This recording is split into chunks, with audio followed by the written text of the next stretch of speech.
So some of the kind of the trends and the hot topics before we have a look at specifically how we approach analysis and insight. It's fair to say that engagement and measuring engagement is not new. As we can see there in the visual in the top right, it's something that we've been doing for decades now as organizations. But actually, how much have we really improved engagement levels globally? And how much are we able to unlock improvements in engagement through the way in which we're approaching employee listening currently? So we saw slight peaks in parts during COVID in terms of engagement that was largely driven by a sense of camaraderie and increased sense of purpose, particularly within some sectors. But certainly since the pandemic, it's started to stagnate again. But ultimately, coming back to that idea of wanting everyone to enjoy good days at work, having 23% active engagement globally is absolutely not where we would want to be. Interestingly, and this comes from Gallup's State of the Global Workforce, which I would recommend having a flick through, is the impact that engagement has on our overall life experiences. And what we can see there at the bottom is that for individuals who are engaged at work, they are far more likely to talk about themselves as experiencing enjoyment and a sense of thriving in their day-to-day. On the flip side of that, where we see colleagues who are actively disengaged and really unhappy in the workplace, they report even higher levels of stress and feelings of things like anger and worry as people who are actually unemployed. And so we know that disengagement has such a huge impact on our overall quality of life and the experiences that we have as individuals. And that classic kind of idea of how much of variance in high engaged and low engaged teams can be explained by management continues to be quite high. Around 70% of the variance can be explained through the managers. So lots of this is data that we've looked at and we've talked about year on year, levels of engagement, what can we do to drive increases in engagement in our organizations. And what we're seeing is a kind of shift towards behavior. And why that's so important is because we know that to change culture and to improve culture in any way requires a change and a shift in mindset and behaviors, because that's the most important and critical aspect of culture. But naturally, change in behavior is quite hard. So sometimes as organizations, we've measured only the outcomes and we've had a look at how engaged people are, how they would rate their well-being, how they would rate our comms, but really actually getting to the day-to-day behaviors that we're seeing from the top floor to the front line, so to speak, is really critically important, because it's understanding those behaviors that help us know specifically and practically what can we do to help ensure we're role modeling the things that are going to drive the outcome measures that we're looking for. And so what I'm going to show you towards the end of the session today is a little bit around how we've started to build some of that behavioral measurement into our research methodologies with some of our clients. In terms of the hot topics, we always talk about engagement drivers. You'll have heard us talking about impact on engagement. One of the big global trends in 2024 is that change management has become, it's gone alongside progression and development as the biggest global driver of engagement. And when we look specifically, there's some really great insights in the Ipsos Internal Comms 2024 report. We know that employees are saying that improving communication is what they need for them to feel that an organization is managing change well. The top things that they suggest is they want the organization to be really clear around the reasons driving change, be really honest, be more open and transparent in terms of talking about the why, but also the potential impact, and actually listening to employees more, which obviously ties into the employee voice bit. But even though employees are highlighting the need for that better communication, and we know that the vast majority of organizations are either going through change, have been through change, or anticipate going through change, or all of the above, over the last 12 months and in the 12 months coming up. We know also that managers don't feel like they're well enough equipped to manage and support people to adapt to change and to communicate those key aspects that I've just alluded to about the change. So there's a gap in organizations at the moment around the prevalence of change, the psychological impact change can have on people, but how well we guide people and support people and manage them through that change process. And a key pocket of our organization are those managers they don't feel confident and well equipped to do that key communication role. There's also a bit of a disconnect between the expectation that the managers, middle management, through to frontline managers feel from above and what they feel confident and capable around. So really bridging that disconnect and that gap is something that really helps to boost perceptions and engagement, particularly during times of change. Linking into this, we've also seen trust in senior leadership become more of a significant driver of change, particularly since the pandemic. People have that expectation and they really want openness and honesty from their leadership teams, but also to feel like leaders have their best interests at heart as employees. And what we know again from the data is that trust levels in organizations tend to be higher with the direct line manager than it is at the CEO, the C-suite level, which is natural because of the amount of visibility, the amount of face time that you might get with your manager. But what we also know is that where colleagues rate internal communication really positively, that trust gap between the managers and leaders decreases significantly. So there's a real emphasis on not just asking people whether they feel comms are effective and getting that overall kind of comms rating, but really getting to the heart of why, how can we strengthen communications, and what does that look like in different workplaces? Because those that are digitally connected and are working more and spending more of their time behind a computer, they're reporting higher levels of trust and are more likely to rate communications and honesty levels higher than those who are working away from a desk. So we know that there's opportunities to strengthen our communications across all colleagues and have that confidence that that will help drive up some of the scores that tend to baseline lower than some other questions on an engagement survey around that trust in senior leadership. And just finally on some of the hot topics, there are many. ED&I talked about this with some ED&I practitioners last week on one of our webinars. If you haven't seen that, you can access that through the website. But really talking about the current kind of backlash towards EDI in some pockets and where we're seeing individuals and leaders and managers struggling to really understand the purpose of the work that we're doing around ED&I, really questioning the impact that it's having. So really understanding where that's coming from, but more specifically and critically understanding psychological safety within the workplace. I've been involved in lots of research that has shown psychological safety to be the first starting point in building psychological safety within teams. Again, psychological safety is something that is built through day-to-day behaviors. So really understanding what's happening, what behaviors do we need within teams and the organizations to build psychological safety is going to be critical.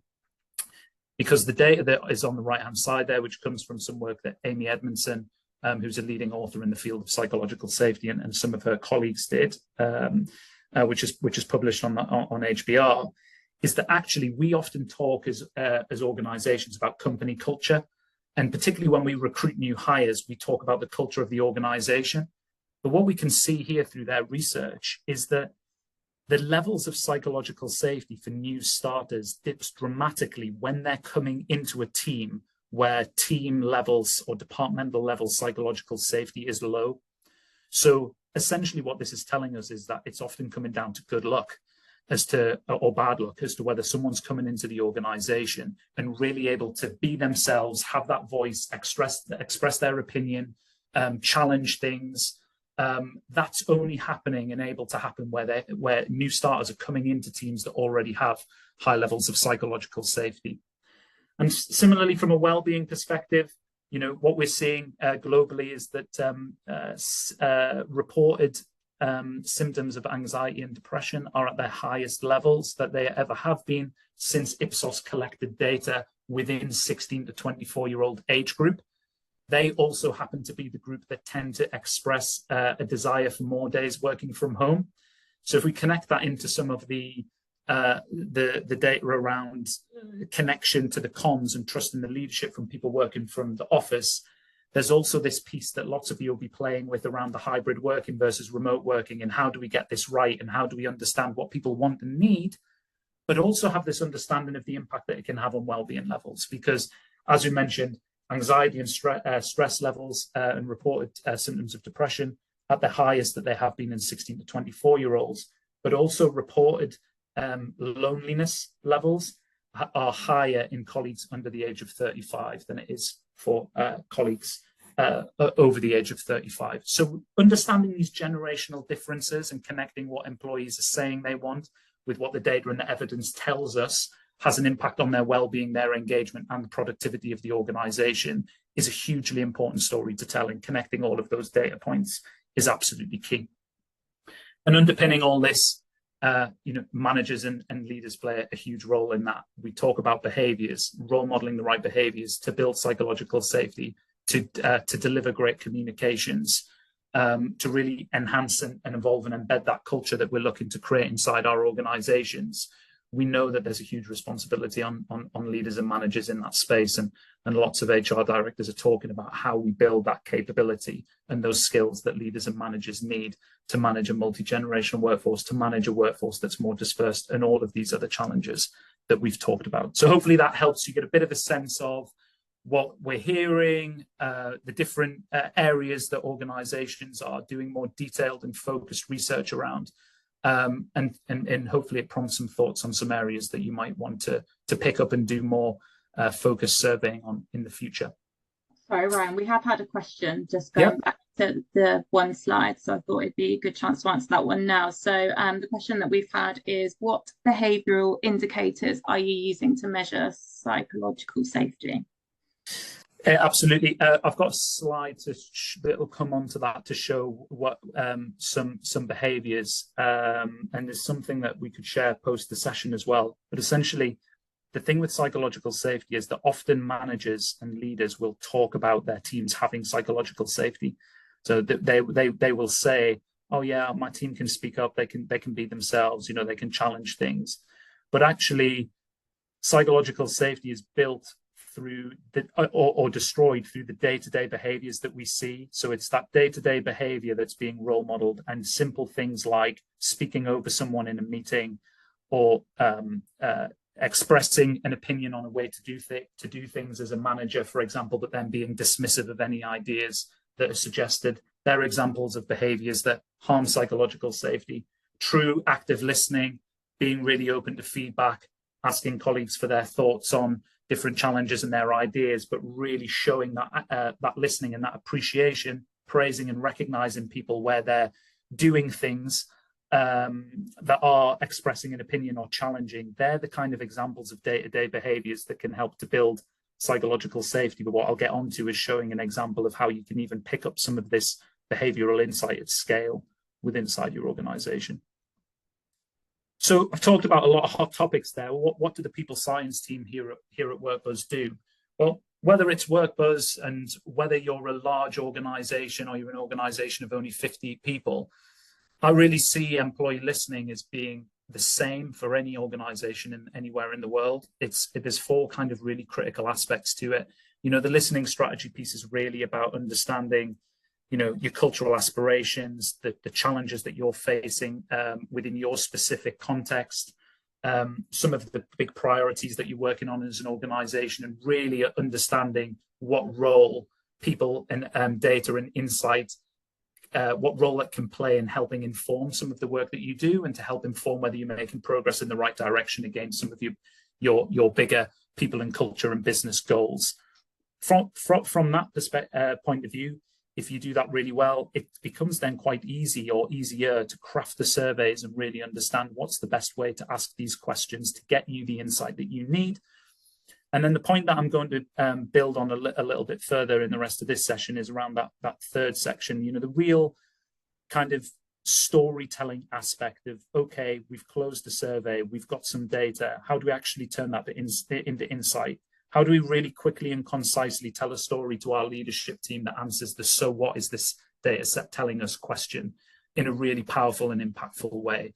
And we've introduced new and improved people science reports that we do to provide our clients and also present back to HR and senior teams to help tell that story. And then, of course, from there, as you'll all be aware, probably the hardest one is sparking action, but then actually seeing actions through and embedding actions that ultimately drive tangible change within this area. So of course, as an organization, we look to provide some inspiration and some guidance within that particular area as well.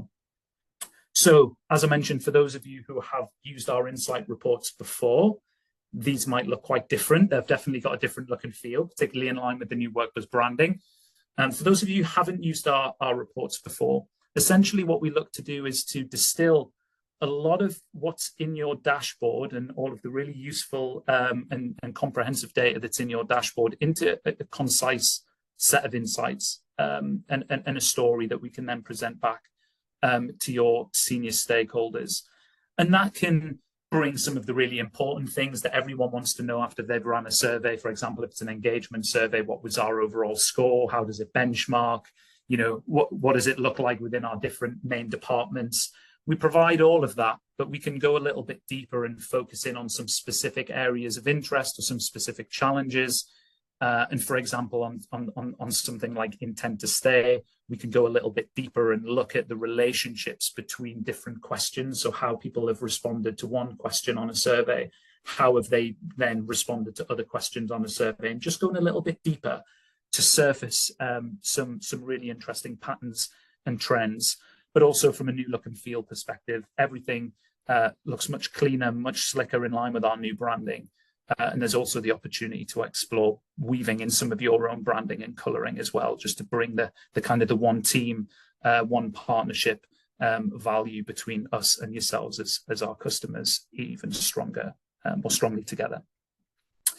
In terms of some sample content pages, just to give you an idea, what's Ryan talking about? What's actually involved in these reports?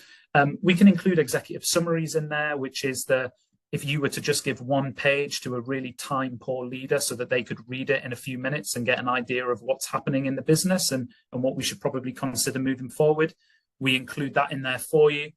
We go beyond response rates and have a look at, well, what's the actual response composition as well? So if we had 1,000 responses from our 1,500 employee workforce, who's actually responded? What do the splits look like by different age groups, by tenure? So that beyond just understanding the response rate, we actually understand where we might have larger populations, so that if we actually start to see specific patterns emerging within the data, within some certain groups that make up a large pocket of the organization, we know that that becomes an increasing priority for us to focus in on. As I mentioned previously, with something like intention to stay, it's one of the engagement questions. It's hugely important to get an understanding of what your flight risk, your attrition risk might look like inside the organization. But something we can do with the people science reporting is go a little bit deeper than just playing back why people have indicated they might be thinking about leaving in the multiple choice question they get asked. Based on how they've responded to that question, we can actually look at, based on their response to that question, how have they responded and scored on other areas of the survey to actually unlock the hidden reasons that might be driving intention to stay or leave. And of course, for all of you practitioners out there that have been through the pain of reading through pages and pages and pages of free text comments, we also like to include a bit of a free text thematic summary in there for a couple, one or two of your free text questions, just to really make it easy to understand what are the majority of people talking about, and are there pockets of the business where this might be more of a prevalent theme or a prevalent challenge, prevalent issue than others. What we want to do is take that even further. And we can also include things like a first-person narrative. So these are things that you would have the opportunity to explore with your customer success manager and the people science team in terms of things that you might find useful.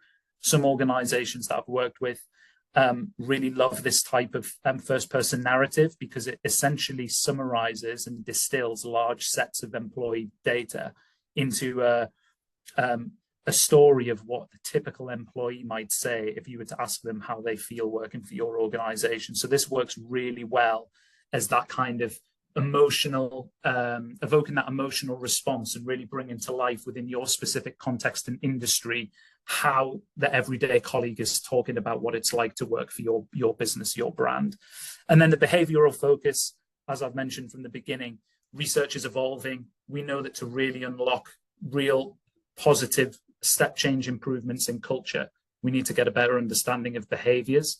And there are some nice ways that we can just unlock some more interesting analysis by adding some more behavioral focused questions into surveys. And so I'm going to show you just a couple of examples of that before we wrap up and give you the chance to ask any questions. So, sorry, I was just going to jump in. Just a question on the insight packs. So we had a question about, are these new packs live? So from any future surveys or coming soon, they look great. So yeah, just to confirm, these packs have now launched. So yeah, if you do have insight packs as part of your contract with WorkBuzz, then yeah, we will be including these on your future surveys. Absolutely. Thanks, Hayley. And yeah, sorry, keep jumping in because I can't see. Yeah, no, I will. QA box. But yeah, absolutely, they're live. If you've got a survey upcoming, they're going to have this new look and feel, and really like that they're going down well and being well received. In terms of some examples, so one of the questions and one of the easiest ways to do this, and it unlocks quite a few different opportunities with your insight, of which I'll talk you through without necessarily showing you lots, is that you can ask people from using a multiple choice question to select up to 10 words that they think best describe the behaviors that they regularly see within their workplace. And so there's a mix, and they're always in a random order, but there'll just be some different behaviors, different types of kind of perceptions of culture that you might pick up. And so we can ask that question in your surveys, and the data will sit in the dashboard within the insight section, and you'll be able to have a look at the different words that that people selected. What we do in the reporting is actually have a look at bringing that to life for you again, making it really simple, making it really clear as to whether people were mainly choosing positive words or negative words. What words were people choosing? Because words that are chosen with a frequency of more than 30% tend to be the kind of the core elements of culture that people will feel quite quickly if they were come and spend time within your organization. So what we can do is have a look at what the spread looks like, but then have a look at it by different demographics as well. Have a look at where certain behaviors might be higher than others. We can link this to things like your engagement scores. So where longer hours or chaotic is used, actually you can see that there's a difference in X% within engagement. So it gives you a much clearer idea of what's actually underpinning some of those perceptions inside the organization, some of those outcome level scores.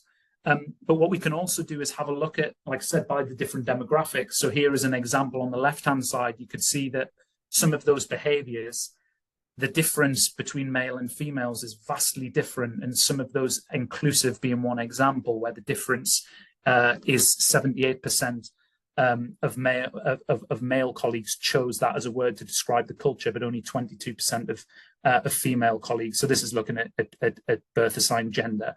So really easy visuals to tell you where the strengths and gaps are from an ED&I perspective when it comes to perceptions of culture.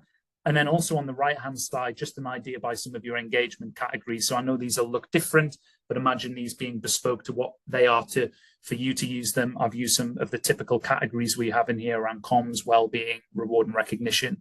But again, you can get a really clear idea of where the different scores are across different populations within your organization, not necessarily just by gender. And finally, just the last couple of bits to show you is we talk about behaviors, we talk about role modeling. If you have values and behaviors, which many of you will, lots of organizations do, there's an opportunity to really strengthen how we weave that into your employee insight pieces, because what we can actually ask is, do people see certain behaviors being demonstrated by, and it could be a senior leader. In the screens I've got here as an example for you, we're asking about the senior leadership team. Do you see them demonstrate certain behaviors already? Do you think that they need to do more of it? And you can build the behaviors. We have some recommendations that you can use, but these can be tailored to tap into the behaviors that you're really talking about on a day-to-day basis in your business, the things that might be in your appraisals, the things that might be in your performance conversations or just your coaching conversations, the way in which you talk in your recruitment about the behaviors and the values that you like to role model in the organization. So really strengthening that connection with the behaviors. We can be asking colleagues whether they see them being demonstrated in the workplace. And again, you will get an idea of whether people are seeing those behaviors role modeled or not. What we can do in the people science reporting is give you an idea of the so what. So an example here is what this visual shows is that the difference in perceptions of inclusion. So this is an aggregated D&I score from 3 D&I questions around feeling, treated equally with respect, equity and fairness in decisions, and also having a voice and being able to raise concerns. And what we can see is, looking at that D&I measure, where colleagues see leaders and managers demonstrating those behaviors along the bottom really well already, they're significantly more likely to feel positive about those aspects of inclusion. And the variance in some of them is as high as 60% in the difference. So really quickly, what you have is some insight that tells you as an organization, not just this is how included people feel and where the differences are by demographics. You've got a behavioral profile of what your leaders and managers need to do more of to make sure that the consistency across perceptions of inclusion is really high across your entire business, bridging that gap between the blue and the red line. So we want to have conversations with you around how we can continue to help strengthen the work that you're doing around employee insight. Hopefully this has just given you a bit of an idea on the latest trends, hopefully prompt some thinking around what you might want to do in future surveys, what you might want to pick up some more insight around. Hopefully it's given you an idea of what the people science report packs could look like and the way in which we can focus in on the areas that matter to you. And then finally, just help you start to see and visualize the art of the possible if we start to include a little bit more of a behavioral focus in your survey questions and your analysis off the back end of the surveys as well. So that's it from me, Hayley. I wanted to leave a few minutes for a bit of Q&A. Yeah, and we've definitely got some questions already in the Q&A box. So yeah, please, if you've got any more, we have got 8 minutes, so keep adding and we will keep throwing them across to Ryan. So the first one was, so this was in relation to the insights pack. So can they be run retrospectively?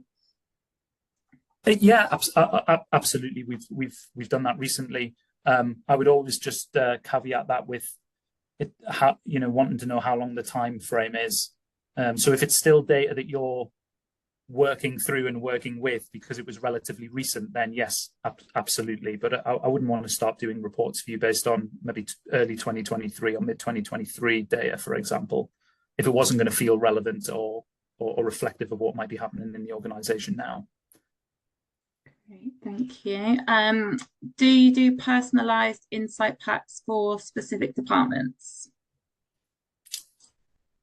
Yes, so the report packs that we do tend to be for the overall organization, and we present that back, but then often some of our clients, if they have subsidiaries or if they have different directorates or they have areas of the business that almost run like their own mini business, we'll scope out the insight needs for that customer on an individual basis. So Hayley, as an example, I know with one of our customers, yourself and John and the team have been doing preparing quite a lot of divisional packs as well as the overall organizational one.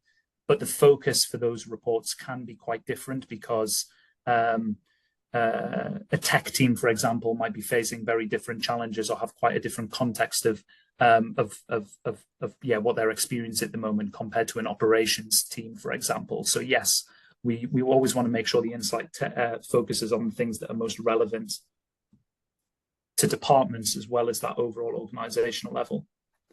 Yeah, and I think following on from that question as well, we've had another one. So can the insights be split by a range of measures specified in the design, such as salary, age, tenure ranges, etc.?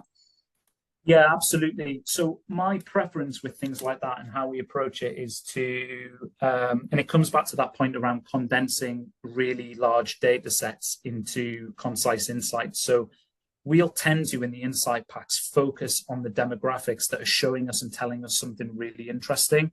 But we always look at all of the different kind of points of data that you have. So tenure, age group. One we've been looking at recently is even things like salary band or whether the colleagues are monthly or weekly based staff, location. There's all of those demographics that you're loading into your surveys, we can have a look and see what the data is really telling us. In the report packs, we kind of bring to the fore the things that are really, really interesting, and that as an organization, you're going to want to take forward and think about how you action it.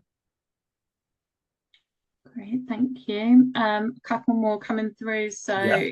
Can we see those insight reports on shorter pulse surveys? Yeah, absolutely. So some of the examples that we've shared today, screens that we've shared, of course, we've anonymized data, but some of them come from the on-demand polls, which are the more focused kind of pulse surveys. It doesn't always just need to be your annual engagement survey. The starting point for us is always going to be what's the purpose of the survey? What is it you've really wanted to understand from the survey?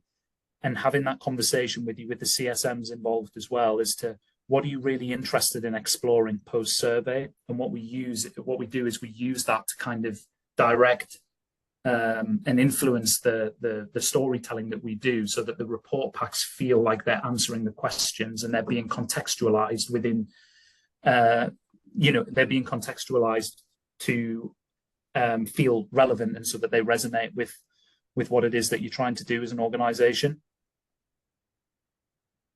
Great. And last one that we've got in there at the moment is, do we do the insight reports for onboarding and exit surveys?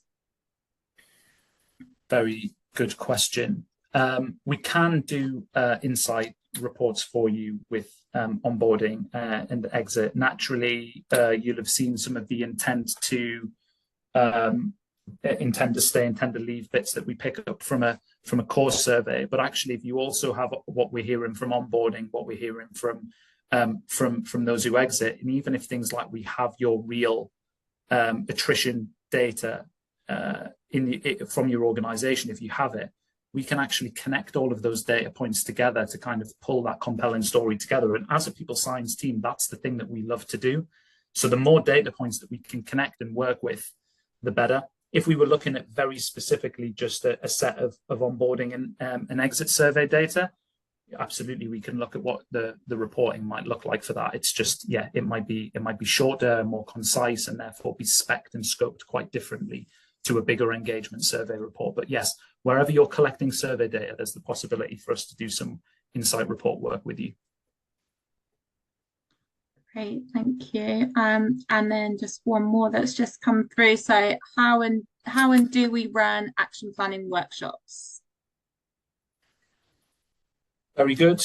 Yes, so we have so the action inspiration workshops that we do, we tend to do them at quite a strategic level. So based on what the data is telling us, having a session to look at, well, where we're doing things really well that are impacting engagement or inclusion, whatever our focus is, what can we do to strengthen them even further and take that forward?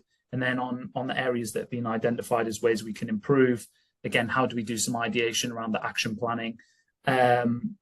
We have a new action planning workshop as well, which can be delivered for some customers, depending on the package and things like that, can be done face-to-face. We can explore that. But we also have online action planning workshop that we deliver through online tool called Miro, as well as being on Microsoft Teams. So that's an online whiteboard collaboration tool that we use to facilitate some of those action planning sessions and workshops. So absolutely, we do those. We also recommend for our customers to look at using our action planning tool called ACT as well, to just help with some of that local kind of manager-led action plans as well.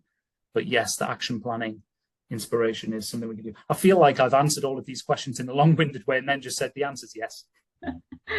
No, it's good. I think everyone will appreciate the additional insight. Perfect. So I think that is us now. Bang on time, 40 minutes is what we promised you all. So thank you so much, everybody, for joining. Thank you to so many of you for putting aside 40 minutes so that we can take you through this. In terms of next steps, your client success manager will reach out to you individually with a copy of this recording of the webinar.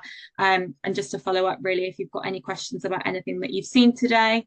But otherwise, again, Thank you so much for joining, and yeah, take care, and we will see you on the next webinar.